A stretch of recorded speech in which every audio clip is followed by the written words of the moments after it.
Good morning everyone, আশা করি সবাই ভালো আছো। তোমাদের আশীর্বাদ ভালোবাসায় আমরা মোটামুটি ভালো আছি। সকাল বাজে এখন 5:30। তো সারা রাত্রি যেন বাবু এইভাবে ঘুমোতে দেয় না, ও ঘুমায় না আর আমাকেও ঘুমাতে দেয় না। যাই হোক, তো অঙ্কুশকে উঠালাম, স্কুল নেই।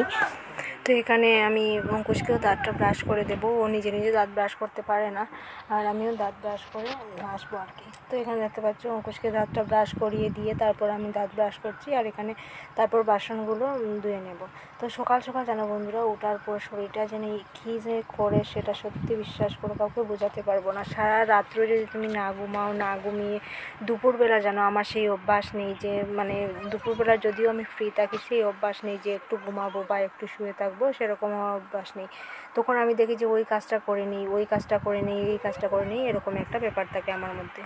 এরকমের ব্যাপার আর কি। কোনো কোনো সময় মনে হয় যে মানে অনেকটা জুড়তে জুড়তে কান্না করি, মানে এরকম মানে মনের ভিতর একটা ফিলিংস হয় আর কি, কী বলবো তোমাদের।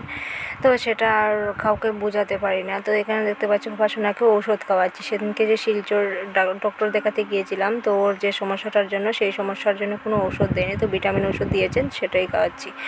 তো এখানে দেখতে পাচ্ছ তেল যে গরম করছি, বাবা এত কাশি হয়েছে কি বলবো তোমাদের। কাশি, অনেকটা পরিমাণে কাশি। তো গলার মধ্যে, বুকের মধ্যে আর কি কফ জমে গেছে। কফ জমার পরে এখন কি করব। তো আমার যা বললো যে দিদিভাই আমি পেঁয়াজ তেল দিয়েছিলাম অংশুকে, কমে গেছে ওর, তো তুমি একটু দিয়ে দেখো। তো আমি ভাবলাম যে যাই হোক, আমি একটু দিয়ে দেখি যে কমে কিনা। অনেকটা কাশি হয়েছে আর কি। তো ওকে ফার্মেসি যে হয় গ্রামে, বুঝতেই পারছি, সেই ফার্মেসির থেকে ঔষধ এনেছি। সেই ঔষধে কোনো কাজ দিচ্ছে না, তার জন্য ভাবলাম যে না, ও যখন বলছে তো দিয়েই দেখি। তো বন্ধুরা, আমি খুব ভালো রেজাল্ট পেয়েছি। দুদিন বলতে দুবার দিয়েছিলাম। দুবার দেওয়ার পর মানে অনেকটা ও আরাম পেয়েছে। তো তোমরাও দিয়ে দেখতে পারো। বন্ধুরা, রাত্রে বাজে 10:30টার উপরে।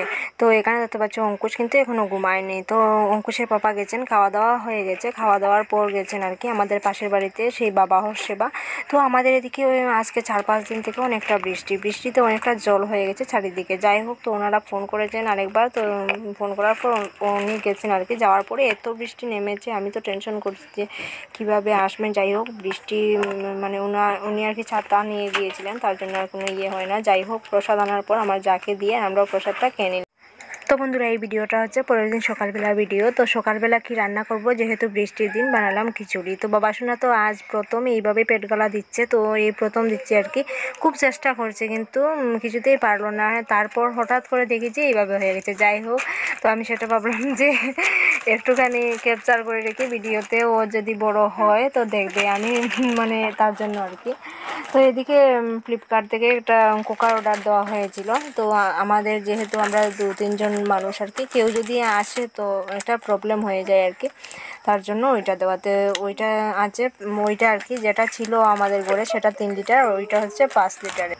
আর এত বৃষ্টি পড়েছে, কাঁথা কাপড় সব কিছু মানে ভেজা আর কি। তো এদিকে অঙ্কুশ বললো যে মা একটু ম্যাগি খাবো, তো অঙ্কুশকে ম্যাগি বানিয়ে দিলাম। অঙ্কুশকে না, শুধু আমরাও খেয়ে নিলাম। যাই হোক, আর এখন রান্না করব, কি রান্না করব। তো পালুই শাক ছিল দুপুরবেলা আর কি রান্না, পালুই শাক রসুন সম্বাস দিয়ে আমার ভীষণ ভালো লাগে। আর এখানে দুটো বেগুন কেটে নিলাম। তো ও দেখতে পাচ্ছ অনেকটা কান্না করছে, ওকে রেখে যেন কোনো কাজ করতে পারি না। কোনো কোনো সময় মনে করো অনেকটা কান্না করি, বিশ্বাস করো, লোয়ার মতো করে কোনো লোক নেই। আর ওর পাপা যখন কোনো জায়গায় চলে যান, ধরো একটু রামকৃষ্ণনগরে বা ঝামেলা বাজারে যখন জিনিস আনতে যান দোকানে, তখন আমার ভীষণ কষ্ট হয়। তো দেখো, আজকে 2 দিনে স্নান করেছি। স্নান করবার অনেক দিন হয় যে স্নান করবার টাইমটা পাই না। অনেকটা কান্নাকাটি করে তারপর কাজ করব। 2 দিনে স্নান করেছি, তাই তোমাদেরকে দেখালাম যে শ্যাম্পু করে স্নানটা করেছি আর চুলগুলো কেমনভাবে ফুলে আছে। সন্ধ্যার পর আমি চা বানাচ্ছি, আর ওরা দেখতে পাচ্ছ কীভাবে বসে আছেন। তো রাত্রিবেলা কী রান্না করব, উনি নিয়ে এসেছেন মাংস। তো যাই হোক, তো চিকেনটা রান্না করব আমি। আর জানো তো বন্ধুরা, মানে খেতে পারি না, মুখে সেই রকম কোনো রুচি নেই, যেহেতু ঘুমোতে পারি না রাত্রিবেলা, অনেকটা কষ্ট হয়ে যায়। যখন মায়ের বাড়িতে ছিলাম তখন ও এরকম করতো, কিন্তু তখন মাকে বলতাম মা একটু উঠো, ওকে নাও। তো মা নিয়ে হাঁটতেন, আমি একটু সময় ঘুমাতাম। তো এখন আমি কাকে বলবো বলো, ওর বাবাকে বললে, ওর বাবা সকালবেলা দোকান আছে। তো বন্ধুরা, রাত্রিবেলা ভালো শুয়েছি খাওয়া দাওয়ার পর আর কি। হঠাৎ করে এত কাশি, কি বলবো, বুক অনেকটা যন্ত্রণা করছিল। তারপর উঠলাম, উঠে গোলমরিচের জল আর আদা ভালোভাবে তেতো করে এখানে জল খেলাম একটু আর কি, তারপরে একটু আরাম পেয়েছি। যাই হোক, সবাই ভালো থেকো, সুস্থ থেকো।